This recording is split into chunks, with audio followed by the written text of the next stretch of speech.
Hey guys, welcome to BHA psychology. I hope आप सब अच्छे होंगे।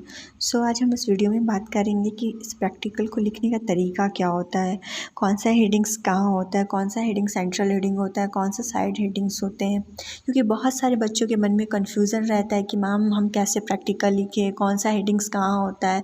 कुछ बच्चे होते हैं जो सेंट्रल हेडिंग होता है उसको साइड में लिख देते हैं, साइड हेडिंग को सेंट्रल में लिख देते हैं, तो वो चीज़ गलत हो जाता है। आप अगर एग्ज़ाम में ऐसे लिखोगे तो वो नंबर वहाँ पे आपका कट जाएगा। ठीक है, तो हम इस वीडियो में बात करेंगे कि इसको लिखने का तरीका क्या होता है। तो आइए हम अपने प्रैक्टिकल पे आते हैं।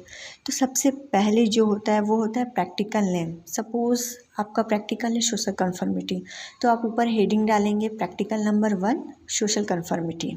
ठीक है, फिर नेक्स्ट आता है एम। एम हमारा जो होता है वो साइड हेडिंग्स होता है। ठीक है, एम में जो आपका एम होगा उस प्रैक्टिकल का वो चीज़ आप मेंशन करोगे। फिर आता है इंट्रोडक्शन। इंट्रोडक्शन जो होता है वो हमारा सेंट्रल हेडिंग्स होता है। अब इंट्रोडक्शन में जो भी रहेगा, सपोज़ हमने बोला अभी सोशल कन्फर्मिटी, तो सोशल कन्फर्मिटी क्या होता है, उसके कैरेक्टरिस्टिक्स क्या होते हैं, जो भी रहेगा आप इंट्रोडक्शन में वो चीज़ लिख देंगे। फिर आता है मेथड्स। मेथड्स हमारा जो होता है वो सेंट्रल हेडिंग होता है। अब मेथड्स के भी बहुत सारे सब टाइप्स होते हैं। तो फर्स्ट जो होता है वो होता है टेस्टी और सब्जेक्ट। जो टेस्टी और सब्जेक्ट होता है वो हमारा साइड हेडिंग्स होता है। फिर मटेरियल रिक्वायर्ड। मटेरियल रिक्वायर्ड भी हमारा साइड हेडिंग्स होते हैं।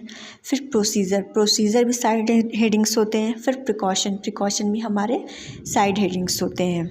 ठीक है, फिर नेक्स्ट आता है रिज़ल्ट। रिज़ल्ट जो होता है वो हमारा सेंट्रल हेडिंग्स होता है। फिर डिस्कशन। डिस्कशन भी साइड सेंट्रल हेडिंग्स होते हैं। फिर रेफरेंस। रेफरेंस भी हमारे सेंट्रल हेडिंग्स होते हैं। यहाँ पर आपको एक चीज़ ध्यान देना होगा कि जो ये हमारा रेफरेंस है, अगर हम इसको अपनी नोटबुक अपनी प्रैक्टिकल कॉपी में लिख रहे हैं तो ही हम यहाँ पे रेफरेंस लिखते हैं। अगर आप एग्ज़ाम दे रहे हैं, आप एग्ज़ाम हॉल में बैठे प्रैक्टिकल का एग्ज़ाम दे रहे हैं, तो आप वहाँ पे रेफरेंस नहीं लिखेंगे, क्योंकि अगर आपने वहाँ पे रेफरेंस लिखा तो आपके नंबर वहाँ पे काट दिए जाएंगे। रेफरेंस का क्या मतलब होता है कि आपने जो इंट्रोडक्शन वाला पार्ट लिखा होता है वो कहाँ से लिखा होता है, किसी साइट से लिखा होता है या बुक से लिखा होता है, तो हम वहाँ पे उस चीज़ का रेफरेंस देते हैं। लेकिन अगर आप एग्ज़ाम हॉल में बैठे हो तो वहाँ पे आपको तो कोई बुक कॉपी नहीं दिया जाएगा, वहाँ पे तो आप याद करके जाते हो, खुद से आप लिखते हो ना वहाँ पर। तो वही चीज़ कि वहाँ पे आप एग्ज़ाम टाइम में रेफरेंस नहीं देंगे, सिर्फ डिस्कशन लिखकर छोड़ देंगे। आई होप यहाँ तक आपको सब कुछ समझ में आया हो। अब हम बात करते हैं कुछ इंपॉर्टेंट क्वेश्चन की, आपके एग्ज़ाम पॉइंट ऑफ व्यू से मैंने बनाया है। ठीक है, बहुत इंपॉर्टेंट क्वेश्चन है। 90% आपको ये क्वेश्चन पूछता ही है एग्ज़ामिनर आपसे। जो सबसे पहला क्वेश्चन पूछेगा वो बेस्ड ऑन योर प्रैक्टिकल, आपके प्रैक्टिकल पे बेस्ड होगा। जो भी प्रैक्टिकल आपको दिया जाएगा उसके रिगार्डिंग एग्ज़ामिनर आपसे उससे क्वेश्चन पूछेगा, उससे रिलेटेड। ठीक है, सेकंड क्वेश्चन पूछेगा साइकोलॉजिस्ट के नेम। थर्ड क्वेश्चन पूछता है कि इंडियन साइकोलॉजिस्ट कौन कौन से होते हैं। फोर्थ क्वेश्चन पूछेगा हाइपोथेसिस, फिर reliability, what is validity, what is rapport. Rapport तो कई बार क्वेश्चन पूछा है कि रैपो क्या होता है, कई लोगों को नहीं पता होता है कि रैपो क्या होता है।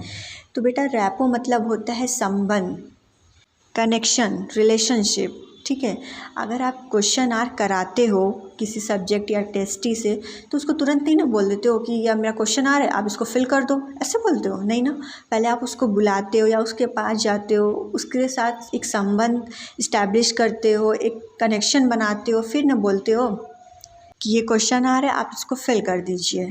ठीक है, तो सी का मतलब होता है रैपो, मतलब तालमेल बिठाना, संबंध बनाना, एक कनेक्शन बनाना, जो तुम्हारा टेस्ट या सब्जेक्ट है उसको कंफर्टेबल महसूस कराना, उससे थोड़ा बातचीत करना, तो उसका मतलब होता है रैपो। आई होप आपको यहाँ तक समझ में आया होगा। अगर कुछ भी समझ में नहीं आया तो आप मुझे कमेंट सेक्शन में पूछ सकते हैं। अगर वीडियो अच्छी लगी हो तो please like and subscribe my channel. Thank you for watching.